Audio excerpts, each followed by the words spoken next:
Jadi kita punya talk hari ini is about kencing manis. The simple question is, patutkah kita bimbang tentang diabetes atau kencing manis ni? Sebenarnya kalau kita tengok daripada talk earlier, that video about dialysis, the number one cause untuk dialysis di dunia adalah disebabkan kencing manis. The number one. Regardless of high blood pressure, hypertension, or internal kidney disease itself, nombor satu lah kencing manis. So if you want to look after oneself, not to go towards dialysis, we really have to jaga-jagalah tentang diabetes ni. In fact, kalau kat Malaysia ni, kita nombor satu Southeast Asia in terms of diabetes, di mana kita ada 3.9 juta orang di Malaysia ni dengan kencing manis. We have the highest rate of diabetes as such. And kita nombor dua di Asia Tenggara. And this is increasing. Kalau kita fikirkan di dunia ni ada 425 juta orang dengan kencing manis, that is continuing to rise. The most important thing to know is every 8 seconds, tiap-tiap 8 saat, there's a patient with diabetes yang meninggal dunia. So that to me is a really big problem that we're facing. Actually kalau kita tengok tentang kencing manis ni, tanda-tanda penyakit kencing manis seperti macam kita boleh dahaga ataupun kerap kencing sudah lama. Actually all the way since the Egyptian times, orang Mesir dahulu dia pernah menulis ni di atas daun papyrus pada tahun 1550 sebelum Masehi. Interestingly, there's this chap called Thomas Willis. Yang what he did was he tasted the sugar dalam air kencing tu. Nama lain kencing manis ialah ataupun diabetes dinamakan oleh pakar perubatan Yunani iaitu Arrhetius. So kencing manis ni sudah lama dah berkecimpung in our society as such. I wanted to show this picture of Elizabeth Taylor sebab dia memang dulu mengidapi kencing manis and she had 7 strokes. In addition to all the husbands that she had. So her kencing manis was so bad that led to a stroke. Jadi kalau kita ada diabetes ni, kita ada 2 ke 4 kali ganda risiko untuk mendapat stroke ataupun sakit jantung. Sama juga dengan Elvis Presley. I mean, Elvis Presley was a type 2 diabetic. So I guess one of the, kita katakan salah satu ujian terawal kalau kita nak mengesahkan diabetes is if you pour the air kencing tu ke tanah, dan kalau kita tengok semut menghunungi tempat tersebut, ataupun when you see it in the toilet where the ants go towards the toilet bowl per se. Jadi kalau kita tengok perbandingan percentage of diabetic patients seluruh dunia ni, dia meningkat all the time.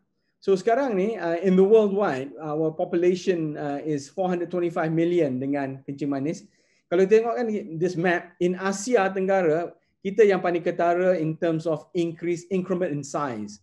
Percentage increment between 84 to 132 million, 57% increment.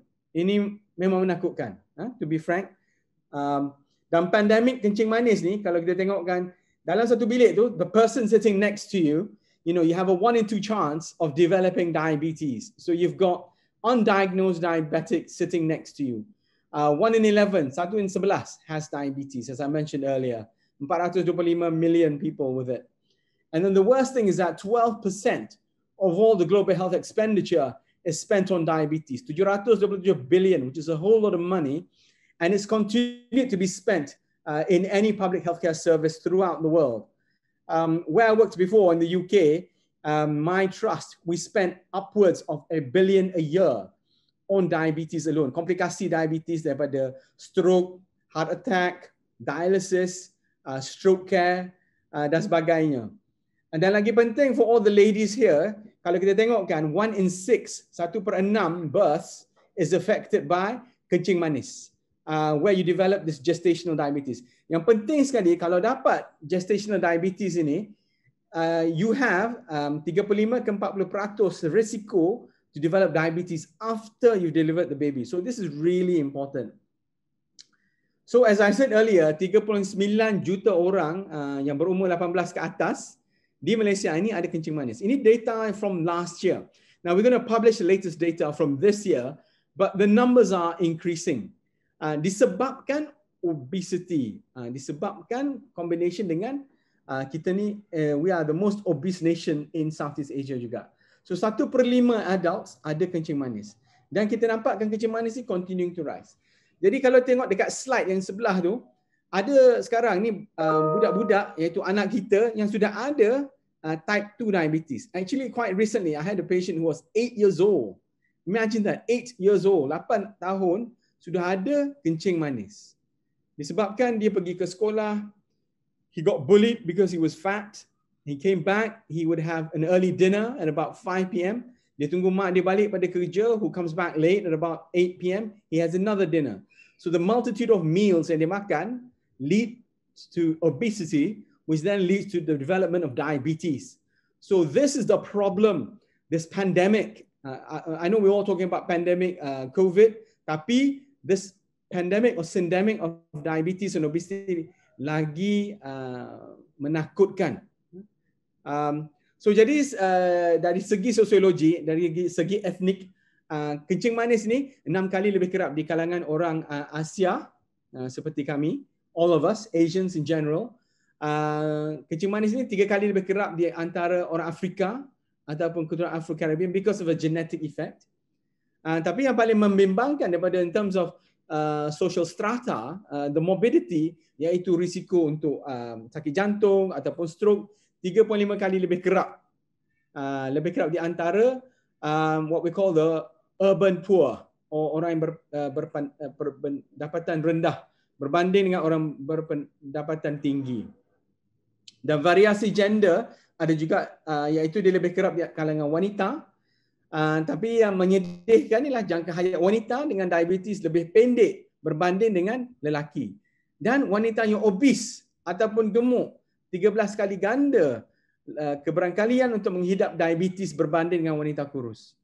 Tapi yang pentingnya, the second line, the morbidity and mortality in women is far higher than you find in men. Jadi mengikut ADA, iaitu American Diabetes Association, telah dianggarkan 1/3 kanak-kanak Amerika yang dilahirkan pada tahun 2000 akan menghidap kencing manis. And that's scary to think about. 33% of the population will develop at some stage kencing manis. So it's all because of this, the availability of food yang kita ada di depan mata kita. So seperti kalau kita busy and we want to spend time with our anak-anak, we bring them to McDonald's or to KFC. Tetapi kalau kita tengok ini is the obesity in the children. Bila dia makan a lot of chips, you can see there, the kid is pointing his finger towards more chips. Dia nak makan lagi. Like the Coca-Cola extra large size there. In America, they have extra large, which is paradoxically cheaper than your normal large meal. So ini adalah the risk factor that kids now, as I said earlier, I had an 8-year-old child, umur 8 tahun yang sudah ada kencing manis type 2 disebabkan obesity. Disebabkan when they're obese, they develop diabetes.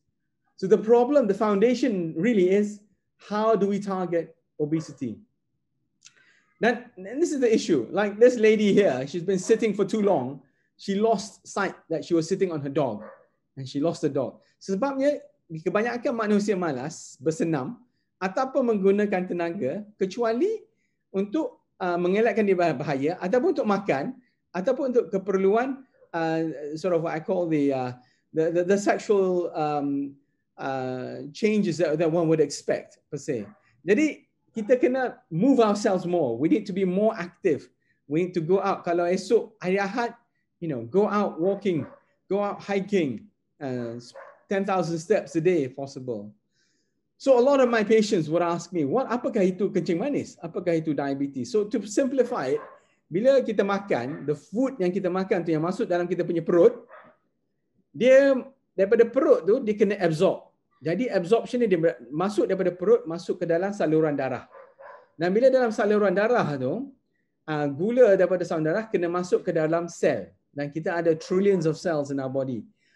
Apakah yang help the sugar in the blood vessel masuk ke dalam cells is insulin. Jadi insulin ni kalau tengok dalam diagram, insulin datang daripada organ yang bernama pancreas.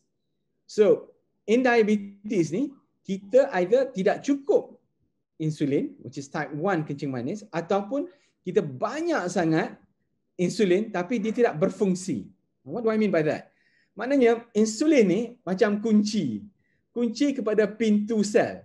Jadi kalau kunci tidak berfungsi, kunci itu tumpul lah boleh katakan. Jadi kunci tak boleh buka pintu sel, gula tu melekat dalam saluran darah. Tak masuk ke dalam sel. Jadi sel kita ni macam kebuluran, macam nak matilah. Dia terpaksa buka pintu lain untuk ambil a different set of energy source, which is free fatty acid. Tapi itu berbahaya pada sel. Disebabkan itu, sel-sel kita ni higher risk of development of cancers. If you got uncontrolled diabetes, you have 2 to 3 times the risk of pancreatic cancer, colorectal cancer, uterine cancer, breast cancer, all sorts of cancers. So disebabkan sel-sel kita tidak mendapati the right energy source. It's like if you have a petrol car, you're not getting petrol, you're getting diesel instead. You know, it's dangerous for the cell. Jadi yang paling ketara lagi bahaya is that bila gula tu dalam saluran darah, it rubs the inside of the blood vessel. It makes it sticky. Jadi bila melekat, benda-benda lain yang jahat melekat kepada saluran darah tu. Dan in the end, seperti kolesterol, in the end the blood vessel will collapse, will close up. And pada masa itulah saluran darah tak dapat lalu dan you get a heart attack or dapat stroke. So I know one of the questions is macam mana kita nak monitor kencing manis ini? Apakah ujian darah yang kita boleh buat? Jadi bila berjumpa doktor, the first thing that we would do is to check this blood test. Nama dia HbA1c. Saya panggil dia A1c for short. So almost medical doctors will call it the A1c. Jadi bila gula ni sudah tinggi, kita punya HbA1c pun akan menaik. Jadi kalau kita tengok graf kat sini, gula basically beta cell function ni, ini fungsi sel-sel di dalam pankreas menurun over time. Masa itu gula start naik. Dan pada masa kencing manis didiagnoskan at time 0, you would have had pre-kencing manis ataupun pre-diabetes selama 4 sampai 8 tahun sebelumnya. So, any of us, sebab itulah kencing manis dikatakan 1 in 2 of us ada risiko dapat kencing manis. Especially if you're obese. Dan kencing manis ini adalah disease yang progresif. Dan komplikasinya, it happens awal. So, when you're diagnosed with diabetes, at that time, we have a lot of patients when they come to clinic, dia orang terkejut. Sebab tengok-tengok dah ada problem dengan buah pinggang dah. Sudah ada problem dengan protein yang hilang dalam air kencing dah. Dan fungsi buah pinggang itu kurang daripada 60%. Itu something that's really worrying. So as you can see daripada graf ni, kita boleh mendapati bahawa bila gula sudah naik, gula lepas makan pun naik, ini yang bermakna insulin level tu yang line yang berwarna kuning tu starts to decline, starts to go down. Jadi bila insulin go down, kita akan notice bahawa berat badan kita sebelum tu gemuk kan, it starts to go down rapidly. You start to lose weight bila insulin rendah. Insulin is an anabolic hormone, puts on weight. If you don't have enough insulin, you start to lose weight. Another thing that you might notice is that kita rasa cepat haus, dahaga, and you pass a lot of water, kencing banyak, especially at night. So kalau pergi bilik air tu macam 3 or 4 times at night, even if you get up at night once a night, that's already wrong. You should not have to get up tengah malam pergi bilik air. If you do, it's an early sign that you may be developing symptoms and signs of diabetes. Sama juga kalau during the day pergi ke bilik air tu every 2-3 hours. So that's a warning sign. Itu bila insulin sudah menurun. Dan bila insulin resistance ini naik, iaitu macam saya tunjuk gambar tadi yang kunci insulin itu dah tumpul, itulah dinamakan insulin resistance. So this is sort of the pathophysiology and progression of diabetes. Sebab itulah orang kata kencing manis ini adalah progresif. Tetapi kalau kita dapat kencing manis kurang daripada 6 tahun, there is a possibility that we can potentially reverse diabetes into apa yang kita katakan remission of diabetes. Bukan cure, bukan cure. It's not full reversal but remission. Seperti cancer. Cancer kita tak cure cancer, kita put cancer into remission. So cancer itu menurun, diabetes pun menurun. So back to the blood test yang kita buat ni, nama dia HbA1c atau A1c ni. Kenapa dia penting sangat kepada doktor-doktor dan kepada patient-patient atau pesakit kami adalah kalau kita turunkan HbA1c ni by 1%. Jadi kalaulah your blood test yang you check dengan doktor tu 9%, tu tinggilah. Target kami adalah 6.5%. Kalau 9% dia turun kepada 8%, sama juga kalau dia turun pada 8% ke 7% ataupun 7% ke 6%, any A1c reduction by 1% reduces your risk by 21% of any death. Kepada saya, this is the most important endpoint. Kita tak nak mati. Nauzubillah lah. Kalau boleh, we live a long, fruitful, healthy life with our family, provide our family, and to look after them. So, kalau sugar tu turun by 1%, ia menurunkan risiko kematian by 21%. Sama juga, 1% reduction in A1c will lead to akan melibatkan bahawa stroke punya risiko menurun by 12%. Sama juga 1% reduction A1c menurunkan heart attack or sakit jantung, risikonya turun by 14%.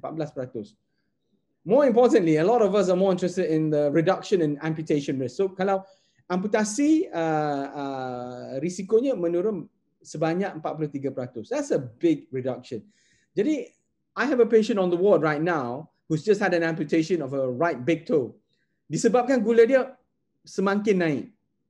And we told her that kita tak nak gula ni continue to naik. Kalau tak, nanti you will lose a toe. So lo and behold, masa dia mula datang, dia ada ulcer kecil je. Dan daripada ulcer kecil atas kulit tu, dia merebak. Dia turun ke bawah ke subcutaneous tissue, which is your fat tissue. And then went down further kepada dia punya muscles. Dia punya otot-otot. And then in the end, it burrowed down into the bone, pada tulang. And after that, once it's in the tulang, you're in trouble. You need an amputation. Because if it starts to go into the burrows in the bone in your foot, it will end up in the bone in your back, in your spine, in your sternum here. We actually have a patient sekarang ni, dia ada abscess dekat sini. Dekat dia punya sternum. Disebabkan kencing manis. Dan sekarang ni kita kena sedut the pus daripada sternum ni. Then she might end up with a sternotomy, where we remove the sternum per se, which is a big deal and a big operation, high risk of complications. Jadi ini semua komplikasi kencing manis that we worry about. Again, you get about a 37% microvascular complication reduction.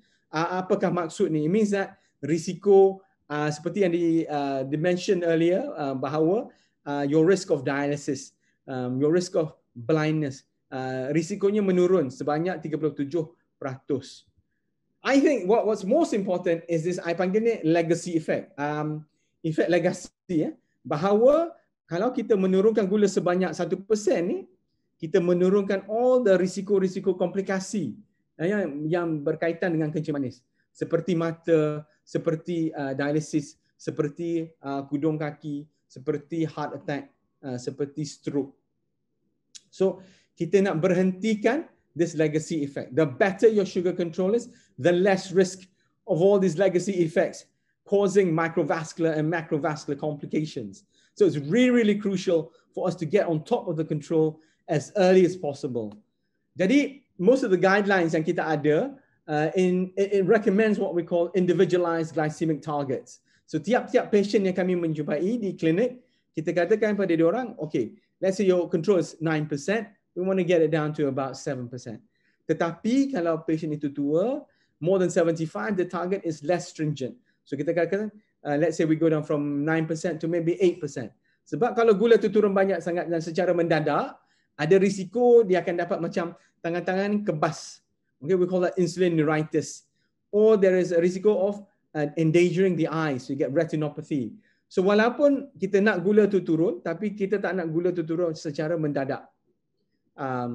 And target-target kami seperti dituliskan di sini, kalau you have a history of any comorbidities, jantung, coronary disease, heart failure, lemah jantung, renal failure, you really have to be very tight to get the sugars ideally roughly about 7% or less. Jadi in terms of klasifikasi kencing manis, you've got type 1 and type 2 diabetes. this is Halle Berry, one of our ambassadors for diabetes. Sebab dia type 1 diabetes dan dia tak ada, she lives a full life. So that's what we tell our patients. Walaupun you ada kencing manis, you can still live a full life. You do not need to be handicapped by the fact that you have diabetes. You don't need to stay at home and do nothing, basically. So type 1 kencing manis, diabetes jenis pertama adalah diabetes awal remaja. About 5 to 15% in UK. In Malaysia is less than 5%. I jarang-jarang jumpa patient yang ada kencing manis ini. Ia sebab kegagalan penghasilan insulin dari kelenjar pankreas. Dan dia disebabkan oleh tindak balas sistem immunity di dalam badan kita, what we call immune mediated.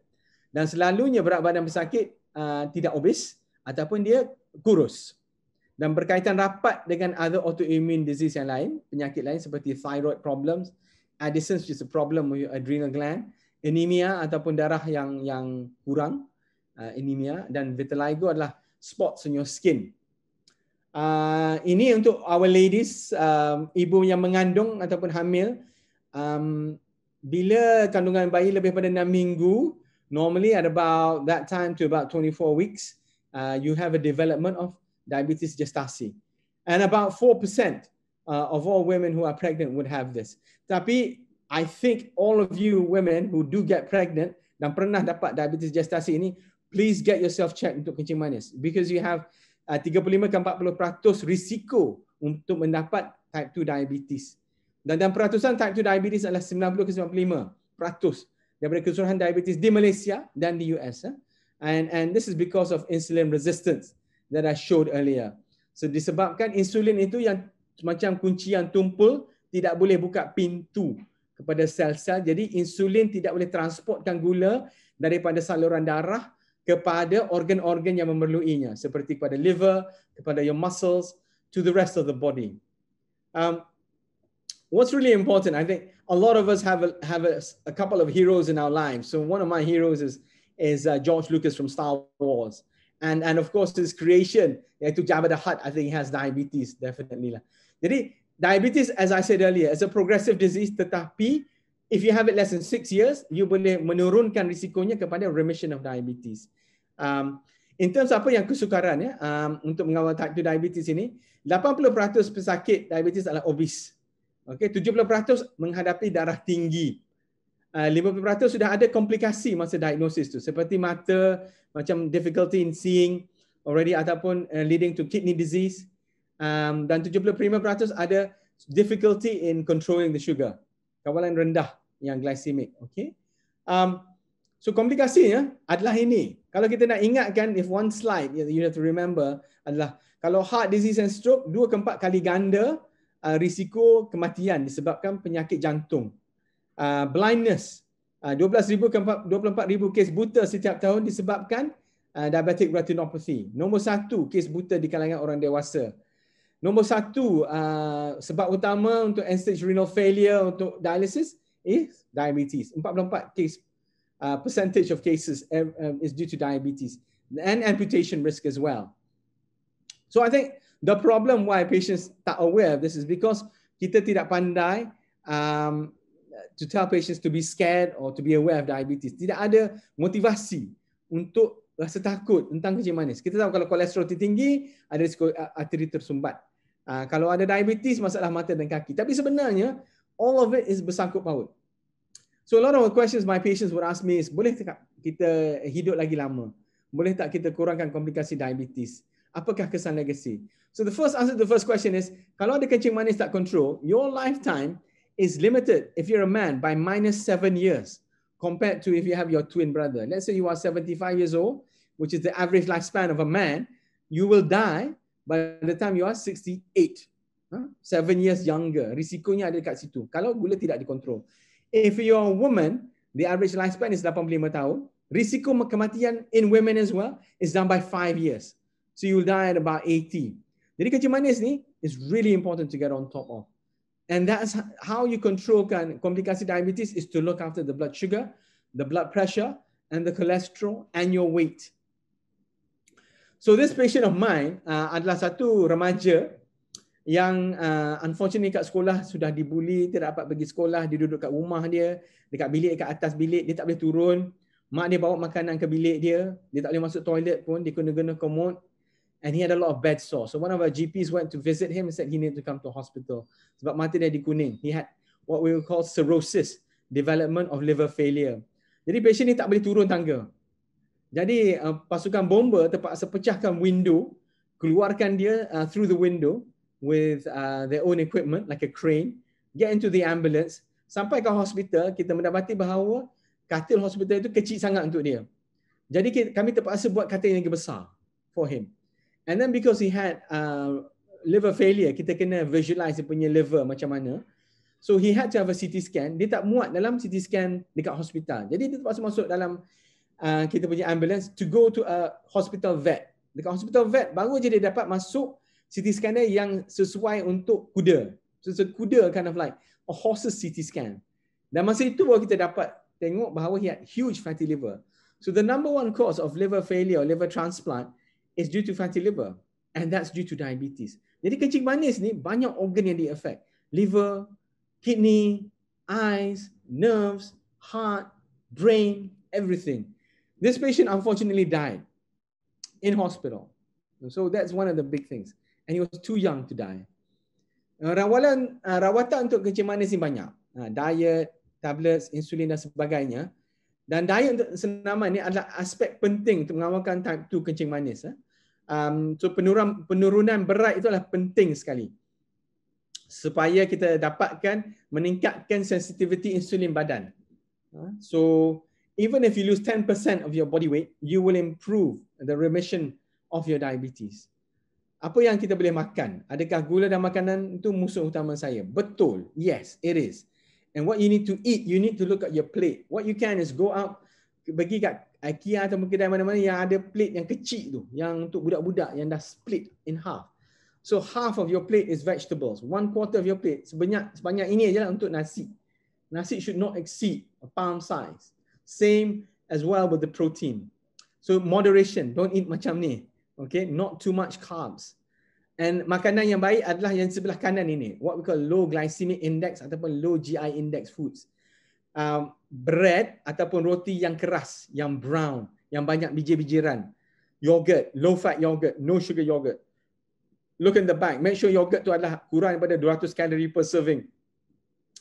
And make sure that if you're taking any fruits, buah-buahan yang selamat adalah buah-buahan hijau seperti green apples, green kiwi, green guava, ataupun the berry family. Blueberries, strawberries, any of the berries, bukan grapes. That's very bad. Tropical fruits are bad. Okay, try and avoid tropical fruits kalau boleh. Passion fruit okay.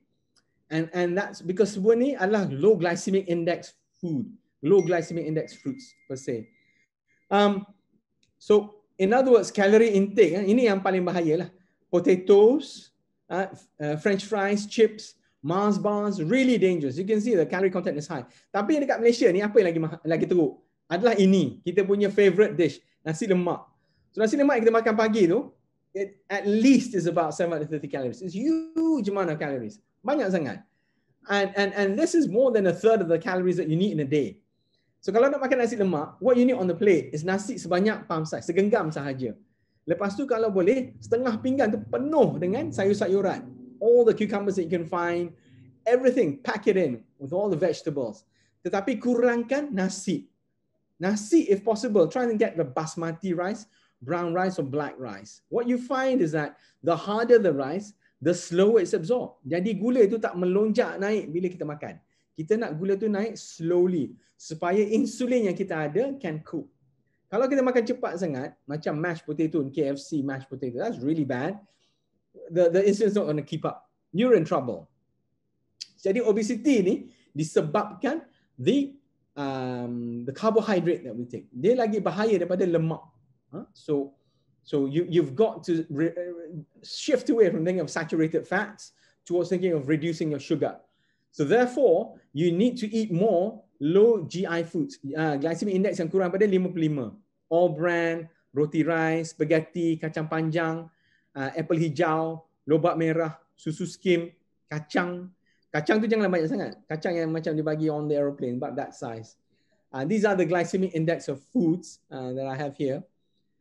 what you want to do is this good energy balance. You have to have apa yang kita makan yang masuk berkurangan daripada apa yang kita burn off. So it's a negative energy balance. You eat less, but you burn more. So you eat about 1,000 calories, you burn about 2,000 calories. This is the child that I was talking about. Yang budak yang datang kat klinik I, which is about 8 years old. So you do not want to end up with this. And exercise, you've got to make sure that you continue with good exercise. This patient obviously was not exercising. Kencing manis punya ubat ni berlambak. Banyak sangat. Okay, but I don't want to confuse you all with all this. Tapi ni yang I want you to remember is that setiap pesakit kami, on average, ambil ubat sebanyak 6,935 tablets setiap tahun. Jadi ubat kencing manis 4. Ubat untuk high blood pressure 3. Ubat untuk kolesterol 2, 1 ataupun 2. Lepas tu ubat untuk sakit saraf 1 ataupun 2. Untuk depression, in the end, hampir 7,000 tablet setiap tahun. And this is what we don't want. Jadi antara ubat yang bagus adalah metformin ataupun glucophage. Ia adalah dinamakan ubat macam seperti senaman orang malas. Sebab dia adalah satu ubat yang menurunkan berat badan dan mengurangkan risiko serangan jantung by 42%. The tongue of this animal, this what we call the Gila monster, yang namanya adalah Heloderma suspectum, adalah satu ubat yang kita isolated dan diletak dalam pen ini yang boleh menurunkan berat badan juga. Jadi penurunan berat badan dengan ubat ni yang bernama exenatide ni, banyak dah ubat sekarang. Ada exenatide, ada liraglutide. Dia boleh menurunkan berat badan sebanyak at least 10% of your body weight. So it's all big, huge weight loss. And the studies have gone up to about 104 weeks or 2 years. Dua pakcik ini adalah dua orang yang menjumpai insulin. Charles Best and Frederick Panting. They injected that insulin in 1922 into that dog yang bernama Marjorie itu. Inilah insulin, tapi insulin ini is the last gasp in our treatment. Normally you would use it if the sugars are really, really high. Tapi I think what's really important, I think what we all can do, kalau kita tengok kan berpuasa ni, what I call the 16-8 diet or the 5+2 diet, or mengikuti suruhan Rasulullah SAW, which is fasting on Monday and Thursday, it's a good thing to do. Kalau boleh lah kita berpuasa. Disebabkan kalau kita puasa selang hari, pada hari puasa itu kita makan 450-500 kilokalori. Seperti telur rebus, 1 keping roti brown untuk sarapan, miss your lunch ataupun soup untuk lunch, ataupun dada ayam untuk salad untuk makan malam. Nampak tak? Tak banyak sangat kalori. Kalorinya berkurangan. Sangat-sangat. Sebab kalau kita kurangkan kalori, seperti haiwan, dia orang boleh makan 1,500 kalori diet dan dia orang hidup 30% lagi lama. Okay, dan bila kita buat autopsi, haiwan ini mempunyai arteri yang lebih bersih dan tekanan darah yang lebih rendah. So we can do it as well. Disebabkan kita dulu we were hunter-gatherers. Kita hunt, dan kita dapat fish, lepas tu kita famine. Jadi kita kena menurunkan kalori itu sebanyak 1,800 kalori tiap-tiap hari. Okay. The rahsia diet is basically kesannya lebih, actually bukan sama, lebih pada senaman. Disebabkan jin kurus itu diaktifkan. Okay. Sebab when you diet, you have certain pathways that activate the sirti jin. Jadi kalau mengurangkan 20% kalori setiap hari, ini boleh mengaktifkan sirti jin dan boleh mengurangkan berat badan.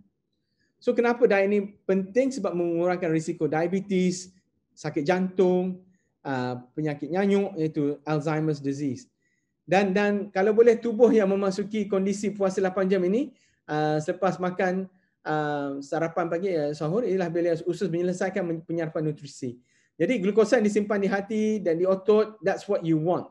Bila berpuasa, glukos yang ini yang kita gunakan terlebih dahulu. After 8 hours, kita menggunakan lemak sebagai sumber energi selanjutnya. Okay. So if you fast for days, then you turn to protein. This is not good. Jadi yang puasa yang selamat adalah puasa yang from pukul 8, from sahur till iftar.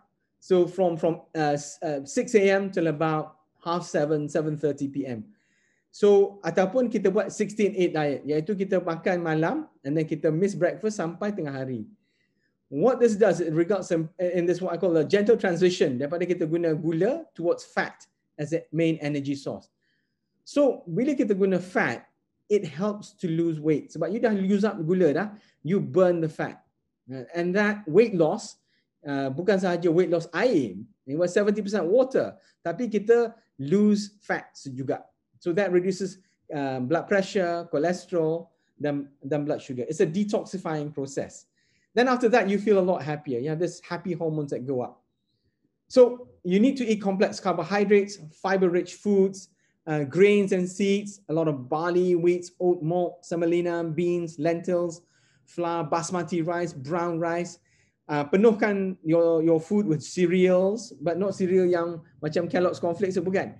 Ini macam bran, whole wheat, vegetables, and fruits that I talked about earlier, apricots, prunes, green apples, green kiwis, green guava, all the green yang buah-buahan hijau, and the berry family. Hindarkan makanan seperti makanan yang banyak heavily processed ataupun fast burning foods, fatty foods, cakes, biscuits, chocolates, sweets, and kurangkan caffeine, especially in tea and coffee, because Coca-Cola or caffeine is a diuretic, and that stimulates higher rate of water loss. Avoid all these popiahs, curry puffs, pakoras, baklava, cakes, biscuits, roti canai, curries. All this is very high in carbohydrate. Okay, makanan yang harus dihindarkan. So apakah makanan yang ideal? Kalau kita makan pagi sahur, apa yang kita katakan oats, letaklah sprinkle it with blueberries, apricots, prunes, dan bila buka puasa, make sure that you have something simple with a lot of fruit and vegetables, olives, cucumber, onions, dates, lentils and grapes. As such, it's a bit high in sugar. So apakah agenda untuk bertindak untuk mencegah komplikasi? Do not smoke, reduce your weight, maintain blood pressure below 130/80, kolesterol kurang pada 4, LDL kolesterol yang jahat kurang pada 2, gula tu kena control dengan meticulously, gula kurang pada 8, tak payah ambil aspirin. Ini adalah komplikasi yang kita nak prevent. Jadi saya nak katakan ada satu rule, saya panggil rule of 8, 8. So kalau boleh tidur 8 jam. 8 hours of sleep is important because you lose weight when you sleep. Makan sebelum 8 malam. Okay? Eat before 8 p.m. Because kalau makan lepas tu, you're gonna gain more weight. Because your body's already slowed down. Your basal metabolic rate dah rendah. You're not gonna burn off the energy. 8,000 steps a day. Kalau boleh, bila berjalan tu. Makan atas pinggan yang 8 inci. Okay? Baby plate. Bukan yang 9 inci. Dan mengikuti Rasulullah as well, stop eating, berhenti makan bila 80% kenyang. Okay, not to eat any more than that. So 8, rule of 8.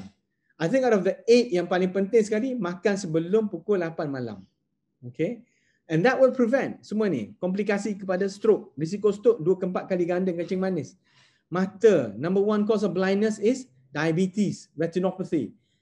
Jantung, 2 ke 4 kali ganda sakit jantung. Nephropathy, dialysis, number 1 cause of dialysis is kencing manis. Neuropathy, 60% of our amputations due to kencing manis. But remember, every 8 seconds, 1 patient dies in the world right now. Tiap-tiap 8 saat, ada seorang akan meninggal pada komplikasi kencing manis. That is the agenda that we need to take right now. That's what I face in the hospital as such. And with that, I thank you all very much. Okay, thank you.